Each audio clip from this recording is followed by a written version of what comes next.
Today we're going to be looking at how to use a ball to release the gluteal area, which can include things like glute max, a little bit of glute med, piriformis, and some of the other deep external rotators of the hip. So you're going to want a ball. I prefer a tennis ball, or this is a slightly squishy but dense ball. I don't love lacrosse balls for this. I find them to be too hard, and definitely not a golf ball. You can find some really good balls at pet stores, right, that are for dogs of all shapes and sizes, depending on kind of how much surface area you want to be pressing into and how dense the ball wants to be. And it can double as a toy for a pet if you have one, or for a kid if you have one. So you're going to need a ball. You're going to lie down on your back. And then we'll start with the knees bent and the feet on the ground. And first, before we do anything with the ball, just kind of notice as you rock your body from a little bit to the right and a little bit to the left, what the topography of your glutes feel like. So do they feel a little bit squishy and flat? Does it feel sort of like the glutes can't really relax down into the floor? You might feel the sacrum bone, which is in the kind of the middle space of the pelvis. It might feel really bony, or it might feel like it's having a hard time relaxing. So just going to take a few moments to notice. And then we're going to start with the ball underneath the right glute. Obviously, if you have needs to start with the left, by all means. You're going to take the ball, roll a little bit to the left, and place the ball in the fleshy butt, not on the bone of your sacrum. So if you're too close to the midline, you're going to feel that you kind of hit a wall of bone. You don't really want to push on that. You want to be biased into the kind of fleshy bit of the glute, so that when you come back to center, you find a point where the ball sort of sinks up into your butt. Now, there are some nerves that come down and out of this region.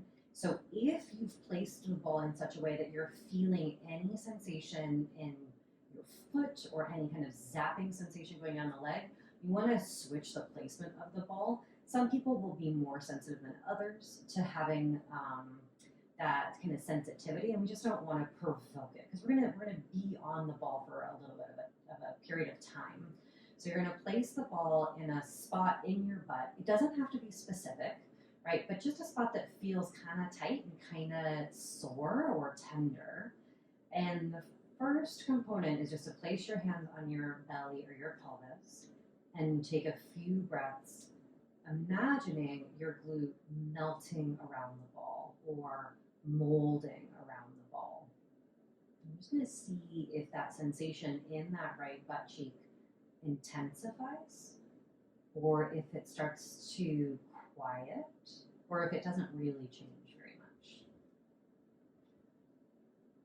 If this feels too much sensation, you can shift the ball half an inch to one direction or another, just to kind of not push so specifically on what might be a tender point in your glute.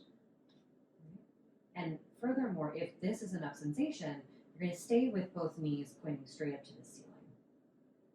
If you want to take this a little bit further, you're going to slide your right foot over to touch the left foot, and then let your right knee fall towards the ground. So you're externally rotating your right leg.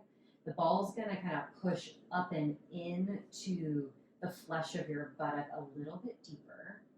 And some people might experience a little bit of a pressurized, like almost ready to pop sensation in the hip. If you're experiencing that, you might just want to support the leg with your hand, or if you happen to have a yoga block or a pillow that you could put underneath the right knee, that would be great too. The pressurized sensation often sends signals that this is not sustainable to the brain, and we want this to be a very relaxed, very sustainable release, right? So we're looking to allow a little bit of soreness, or some might call that discomfort, right, or pressure from the ball, but we're trying not to take the nervous system so far that the body is bracing against the pressure of the ball into the glute. If that happens, there's just not as good of a release that happens. right in the glute. We want the body to see this as a very safe and a very available release for your glute or your piriformis or any of the other tissues and ligaments that you might be contacting as you push that ball up into the glute. So we've been here for a few moments. So now we're going to take the right hand to the outer right thigh and use your hand to help lift your leg up towards the ceiling. This is Zipper. He, on the day of this recording, he is 13 weeks old, so he's going to come in and chill out with me and probably end up sleeping on my belly, which is great. So now we're going to take that ball out from underneath your butt and just kind of let your pelvis rest. You can rock a little bit from right to left if you want. And just notice if there's a difference between, again, that feeling of the topography under your glutes, right? For me, I feel a sense of sort of lightness and flatness, and not in like a flat butt way, but just in a, oh, like my glutes can just relax. They don't have to be bunched up quite as much. And so then we're going to go to the other side. We're going to find a spot in that fleshy butt, right? Again, not on the bone, so a little bit to the left, right? Looking for potentially a slightly tender point, or frankly, even if you just put the ball underneath the glute, you don't really feel anything. That can be just a nice experience to feel pressure as well. You don't have to find a point that feels sore. So we're just going to stay here and breathe for a few moments with both knees pointing straight up towards the ceiling. See if you can feel and or imagine your left buttock melting or molding around the ball. Sometimes I, in my own brain, think about sort of my muscles becoming like warm honey. So they sort of like drip over the ball so that the ball becomes covered in muscle. And then again, if this is sensational enough, you can stay here.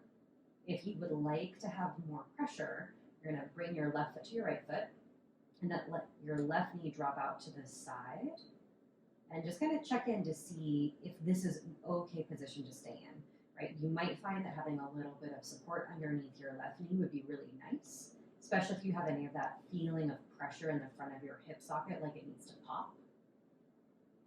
Or maybe this side is easier to kind of sink into. If it's more difficult, you might need to just go back to when the knee was pointing straight up at the ceiling. That's totally fine. We're just going to kind of breathe here for a minute or two. If you wanted to stay in this position longer, let's say 3 to 5 minutes, I probably would at that point recommend putting something underneath the knee so that it's supported. Right? We're really only staying in this external rotation for minute, maybe minute and a half to 2 minutes. And so it's not quite as dependent on fully letting the body rest with support underneath all of the limbs and the joints, right? But if you wanted to stay for longer, I would probably put a blanket, a pillow, or a yoga block underneath that left knee. Okay. And then let's bring the left knee straight up to the ceiling. You can remove the ball just out to the side and then again, kind of rock your hips a little bit right to left. Notice how you feel. Sometimes I really like to slide my legs along on the floor just so that my entire body can be relaxed. I have the benefit of currently having a 4-pound puppy sitting on my pelvis, which is quite nice for grounding. If you didn't have said puppy or like a cat, you could put a blanket over your pelvis if you wanted to rest here in this kind of butt spaciousness place for a bit.